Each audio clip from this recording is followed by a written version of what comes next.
Greetings, YouTube. Hopefully our sound is better quality today, and you'll be able to hear me without breaking your ears. All right, so yesterday we learned about 10 subjects that are in every Purana. So in other words, 10 subjects that are important for any spiritualist to understand, right? And then these are subjects like origin of things, how things are put together, how things are maintained, how things grow, what they grow towards, etc. And then we've learned that the 10th subject, which is Ashraya, or the foundation for all of the other 9, is the most important. And then we heard that the Ashraya is consciousness. It's a being. So the question that Parikshit immediately has is, which consciousness? Whose consciousness? Consciousness resides in different individuals. So if we're saying that consciousness is the foundation of reality, then whose consciousness is the foundation of reality? Is it my consciousness, your consciousness, some super consciousness, or what? That's his question. So to answer this question, Shukadev says, so now to put this in context of the 10 subjects that we learned about yesterday, now Parikshit is asking for more clarification about the 10th subject. The 10th subject is that consciousness is the refuge of reality. It's the substrate or the foundation upon which reality exists. Now Parikshit is asking for more information about that consciousness. Is it me, basically? Is it my consciousness? That's the substrate for all of reality. So Shuka's answer is the individual soul is the substrate or the ashraya for certain factors of reality, but not for the sum total of it all. So he describes it like this, that there's 3 treasures. There's 3 very important things. There's 3 treasures that the individual consciousness is the refuge of the ashraya for, the substrate for. But although the soul is the refuge for 3 treasures, is not the refuge of itself. So that's what Shuka says. So the implication is it must not be the ultimate ashraya, the ultimate refuge or foundation or substrate of everything, because it itself has a substrate. Now, Parikshit asks to learn, he wants to know more. He's curious, what are those 3 treasures? So Shuka replies, the 3 treasures sheltered in the sanctuary of the soul are individuality, divinity, and substance. I think my footnote is just going to explain Sanskrit. Yeah. If you are a experienced scholar with the Indian philosophy, you'll recognize these 3 terms, individuality, divinity, and substance, more easily as Adi Atmika,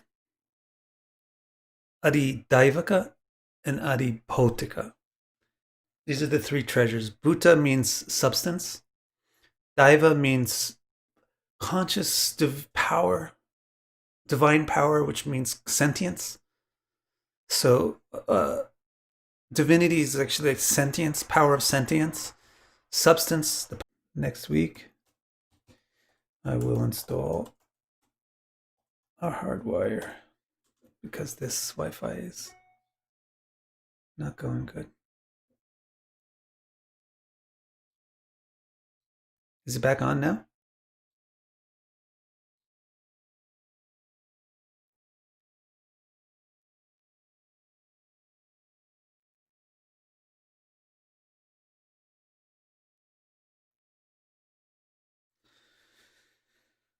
Are we okay again? It's not your fault. It's my Wi-Fi. This is the weekend, so by Monday I'll have a cable. And you know what? Actually, I'll do instead. Wait 1 second.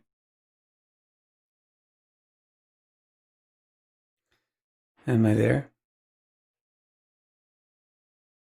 Kermit the Frog. See, there's so much also buffer that I don't even, like, you're answering my question, but it's probably a question from 20 seconds ago. So hopefully it's good. If it drops out again, I'm just going to quit for today.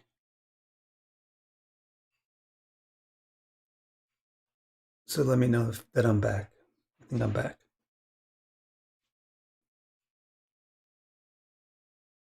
I am back. All right, so Shuka says that the soul has these. Now you got to get your head back into this stuff. He says that the soul has got three treasures, three powers, right? Individuality, divine sentience, and physical tangibility. And when the king asked him to explain the three of them, then Shuka explains how they relate to each other. He says that the Atmika, or the power of individuality, is what allows consciousness to manifest as a specific individual. And then the Bhotika, the power of tangibility, is what allows a specific individual to take an experienceable, tangible form, like a physical body. And then the third treasure, which is the divinity, or the power of sentience, is the ability for the consciousness to link to the tangible things. So those are the three interconnected aspects of personhood, which consciousness is the foundation for. The individual consciousness, the power of that consciousness to extend into a physical shape in the world, and the physical shape itself. Those three things together constitute what the soul manifests.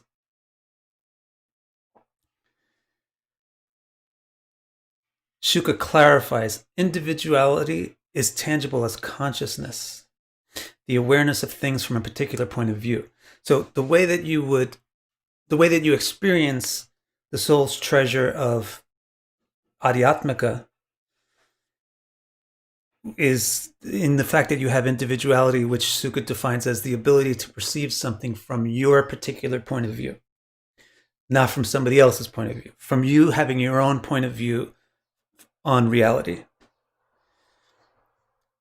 And then divinity, the Adidaivika thing, it also has a way that you experience it.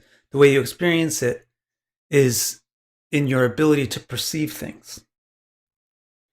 The power of perception, which is that allows you to be an observer rather than just an observed thing. And then substance, the power of substance, you actually personally realize it as the ability to have senses, and you can also be an object.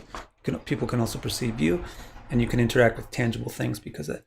So the soul can interact with tangible things because it has the power of tangibility to it. It can manifest a tangible form, and it can connect to that tangible form as its observer and animator because of the power of divinity that it has. And then it can be a unique individual driving these other two elements because it has the power of individuality. Okay?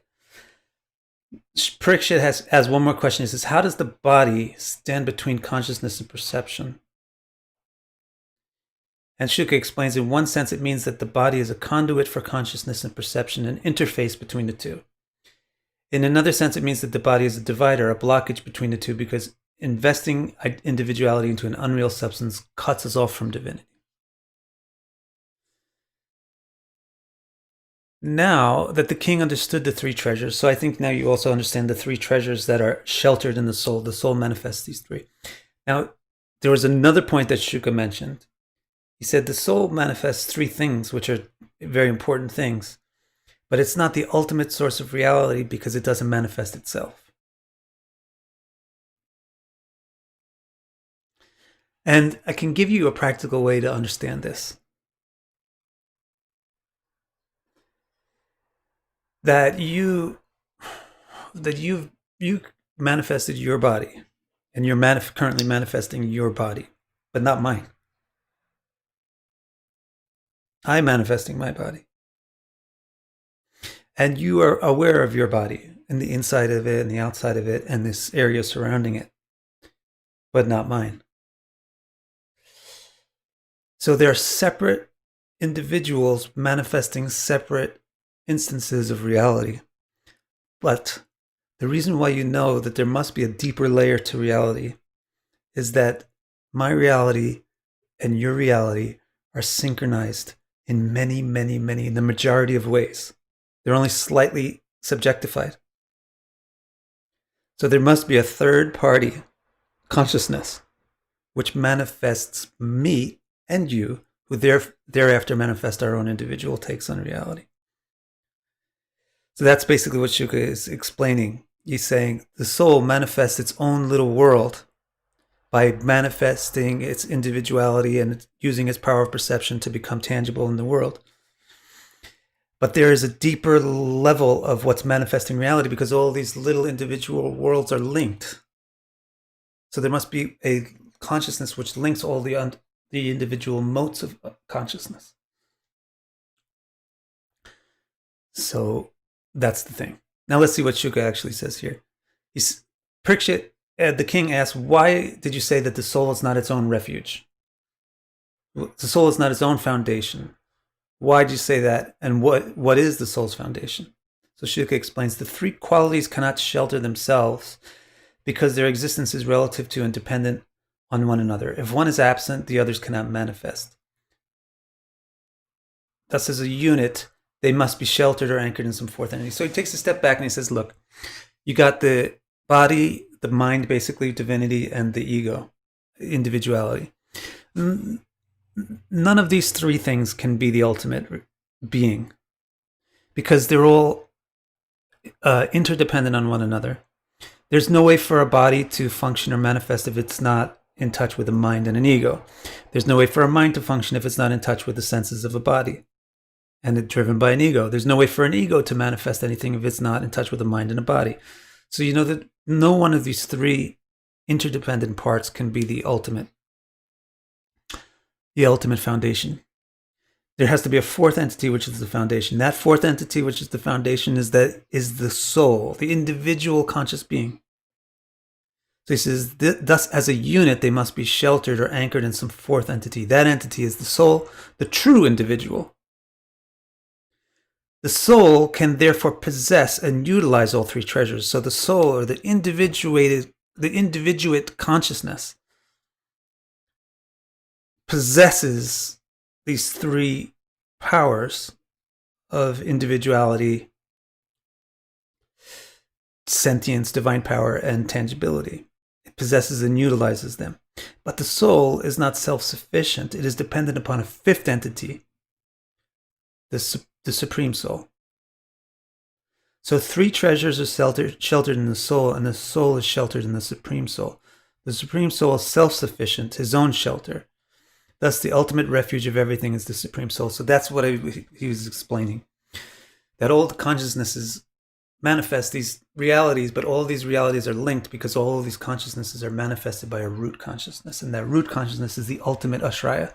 And so when the Bhagavatam is going to describe that 10th subject, Ashraya, and the thing that every spiritualist really has to learn is that 10th subject, Ashraya, it's not the body, it's not the mind, it's not the ego, it's not the soul, which is the source of the three.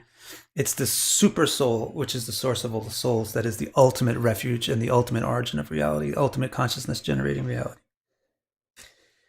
Make sense?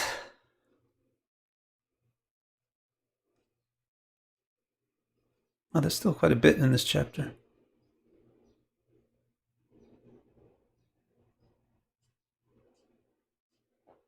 Make sense? Any question?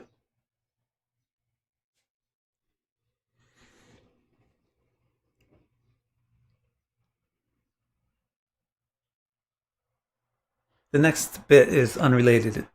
So if you've got questions, we can take them now.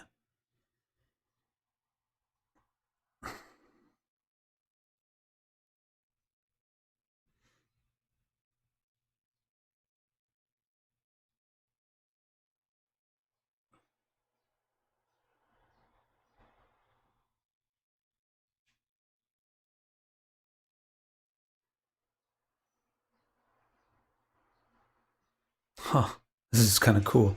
The next section is going to explain the name Narayana.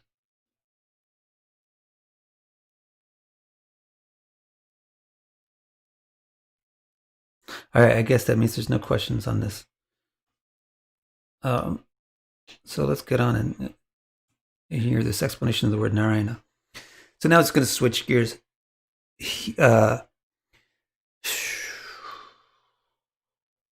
Shuka had told the king about the conversation between Vishnu and Brahma, and he said that this conversation becomes the Bhagavatam that I'm going to explain to you when Narada explains it to Vyasa and Vyasa explains it to me.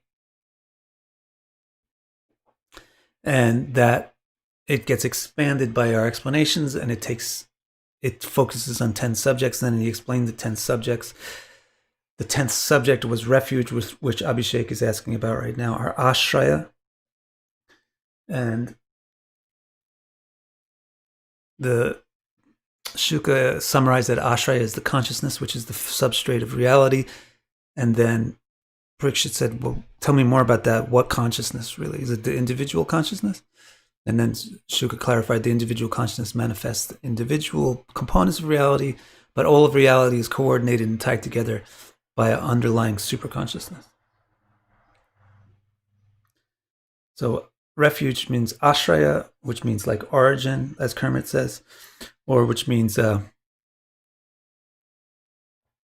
substrate, foundation, thing upon which the other thing depends. The thing upon which the other thing depends is called the ashraya.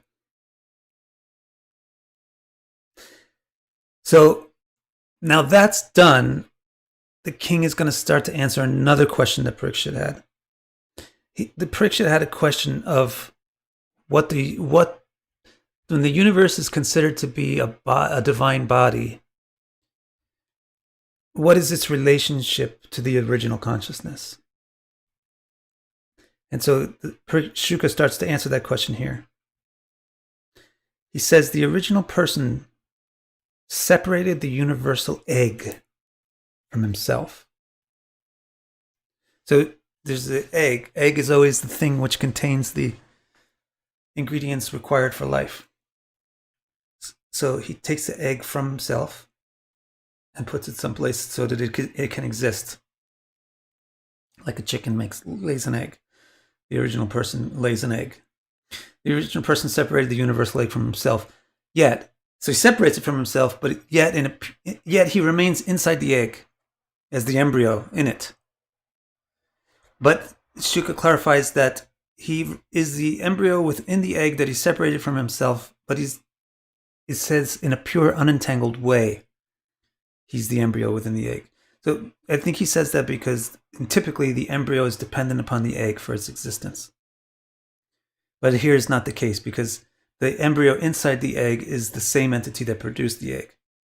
So even if the egg fails, the entity doesn't cease. So it's in a special way that, because that was actually what the king had asked about, is the Purusha dependent upon the universe or not, or vice versa? So he's saying here that he's not really dependent upon the universe, but he's the animating force in the universe. So the Purusha separates an egg from himself and also within the egg as the embryo. Now, inside that egg, he continues, he needs a place to lie down. So the inside of the egg is hollow. The outside of the layers of the egg contain ingredients, but the inside is hollow, and he wants a place to lie down. So he manifests the purest water, Shuka says. And that's why we call him Narayana. So now you'll hear an explanation of the word Narayana. And apparently it's specifically, the name Narayana specifically refers to this feature of the original person inside the universal egg, lying upon the water. As we call him Nara, person. Nara means person. Nara Nari is a kind of a, in vernacular language, Nara Nari is like man and woman. But in technical language, Nara means person, not just human. So that's one thing. We call him a Nara because he's a person, he's a conscious being. Now, the water that comes from him is Nara. nada means from the person. Nada is person, and nada is something that comes from a person. Like your nails are nada, your hair is nada. Comes from a person. Your sweat is nada. So he produced the water. By not having a place to lie down, he sweat. And then the sweat produced the water. And it's not water, it's actually not the elemental water. It's defined as the purest water. But we can refer to that water as nada. And then and then we add the word ayana. Ayana means where something comes to rest. That's why the solstices are called ayana. Oh my God. The solstices are called ayana, right? And the equinoxes are called vishuva. Vishuva and ayana. Why is the solstice called an ayana? Because the sun, if you observe how the sun goes, it slows down and stops. It moves north and south. And then observationally from the earth, it seems to move north and south over the course of a year. And when it comes to its most northern point, as it comes, it slows down and spends a long time up there, stops up there, and that's called its ayana, its resting point. And then it comes back down. And that's what ayanamsha means, is how much distance. Amsha means segment. So what's the segment between the ayana or the solstice and a reference point of a star? So ayana means the place where something rests. It's defined as a solstice in astronomy because the sun rests there. Here, when you say Narayana, it means this is the person who rests upon the water that he produced. So he says we call him Nara because he's a person. Nara means person. The universal water that comes from him, we call it Nara because Nara means something that comes from a person. We add the word ayana, or resting or reposing, because the original person rests upon the waters that came from him. So that's the explanation of the word Narayana. He rested in that water for 1,000 years. Now that's not going to be solar years because there's no sun. So it's going to probably be celestial years. So that would be 360,000 Earth years. He rested in that water, absorbed in the primal creation to evolve the fundamental material elements. And maybe it's not even divine years because maybe the heavens weren't even formed at that time. Maybe it's an even longer period. Anyway, he rested in that water for 1,000 years, absorbed in the primal creation to evolve the fundamental material elements, causality, time, psychology, and most importantly, the conscious souls. So in this time, when Narayana is just lying on the water in the egg, it's a fantastically long period of time, 1,000 of his years. Now, one way you might want to calculate how long this is in our time span is one breath of Vishnu is equal to 1 day of Brahma, which is equal to like, I think it's 300. Oh, I can't remember. Some billion of years, some billions of years. So it could possibly be a fantastically long period of time where the universe is just in this state of incubation, like an egg. Like an egg sits there for a really long time, and the embryo is developing, but it's developing very microscopically. So during this very long period of time, the Narayana is just concentrating on evolving from himself the fundamental material elements, the principle of causality, which is karma, the principle of time, which is kala, principle of psychology, which is swabhava, and evoking the jivas, the conscious souls, from himself. All 5 of these things, which you learned about these 5 things before as the basis for reality, all 5 of these things are dependent upon him. They can manifest their reality when he is inclined towards them, but when he is disinclined, they become unmanifest. So they eternally exist, but he takes some time to manifest them, to bring them forth from himself, and to recline them back into himself.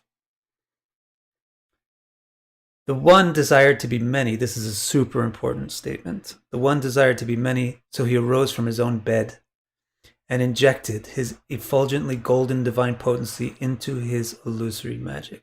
So here's your original sex act, where the Narayana is going to, it's not even Narayana, I think here. They're talking about the one. It's talking about the source of Narayana and is like putting a sperm inside the egg. The one desired to be many, so he arose from his own bed and injected his effulgently golden divine potency into his illusory magic, which is the egg. Eventually, 3 offspring would be produced, the powers of perception, individuality, and substance. I will explain to you the evolution of this gestation. So let's cover that. Evolution tomorrow, Monday. This is very super interesting stuff. So now you know why sometimes you hear that Hindus believe the universe is a golden egg. You've heard that before. Or Buddhists, they adopt the same thing. It's a golden egg, and it's split in half, and one side is silver, and one side is gold. All kinds of variations on the thing. But this is the origin of the concept. All right, my friends, I'm now going to make an astrology video about the current condition of Mercury. And I'll post that today. And then we will take off for the weekend. So if you're sending me any orders or readings or something for the weekend, just be patient. Get back to it on Monday. And having a great time with everybody. Thank you for always being on the stream. And I'll see you again on Monday. And I'm going to try to put a actual LAN cable in to where I am right now, so we don't have this problem with buffering. Right, we're inside the egg. See you next time. Have a great weekend.